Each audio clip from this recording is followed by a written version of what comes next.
Gundam.tk presents Victory Gundam. Yes, Master Grade.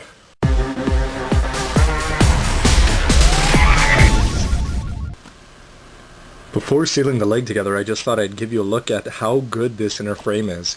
And starting at the top, when you bend this here, incredibly smooth movement, and you're able to get almost a 180 there.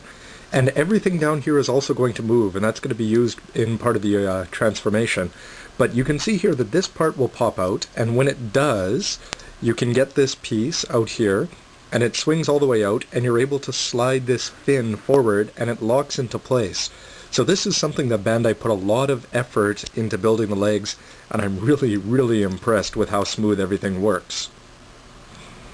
One problem that you might have building the legs, and it almost caused me a week's delay because I almost broke this part here on the front of the knees building the other leg, is that when you put on the white armor, you're supposed to take this gray piece here and plug it into the back. And then what it tells you to do is that you plug this part, you put this part in first, and then you plug the bottom in third, and then you slide the top part in.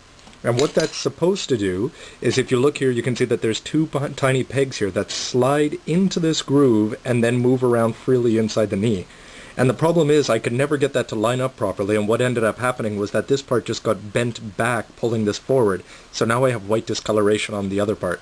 So what I'm going to recommend is that you actually put this piece on first in here, and once you get the sound on, it's not quite easy to get this on, but it's much better than the alternative and breaking parts. And with just a little bit of fiddling, and you can just take a toothpick and make sure you get that gray part in, I think this way works much better than the order Bandai tells you.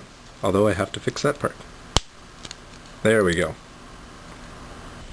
When you're putting the stickers on, if you choose to go that route around the arms and legs, the legs are a little different from the arms, because what you're going to want to do is cover up this gray part with the red sticker, and you want to get it on in such a way that what happens is I've just put this on really crappily here, but when you actually plug in this white part, it's going to push the red sticker in. So if you don't have it all lined up properly, when you do push this in, it's going to pull in too much on one side and be too far exposed on the other. So you're going to have red on here and no red at all down there. So you're going to want to get this on just right, which is going to take quite a few tries. And then you'll want to do this very carefully, but you can take off this white piece just using your modeler's knife and then rearrange it, seeing where you made the mistakes the first time. The worst part being that no matter how many times you get it, it's going to be hard to get this just right. So this one it was low, and this one it was high. So if you're better at stickers and decals than I am, hopefully you'll have some better luck. One more really important part to review though is the core fighter itself. And here you can see the Hexa version, and this is the V Gundam version, that if you pop the head down, you can transform this, which is part of the chest, into an identical core fighter. The only difference being that you're going to have a V fin sticking out in this one instead of Hexa parts. But I have to say that this is really cool, and first of all, I'm really glad that they gave us the 2 and the option. But overall, you can see inside the pilot, in this case it's Marvet, and you're also going to have the Hexa parts actually look pretty good. These black parts on the head are actually made of a different color from the A-plate, and they look good. You can choose to change these blue parts into white parts if you want to go with the version Ka color scheme, but I chose to stick with the anime color. But overall, with this, you're going to have almost no moving parts, except on the back. You're able to slide the tail fins up and down, and you're able to open these up, but these parts do not move up and down at all.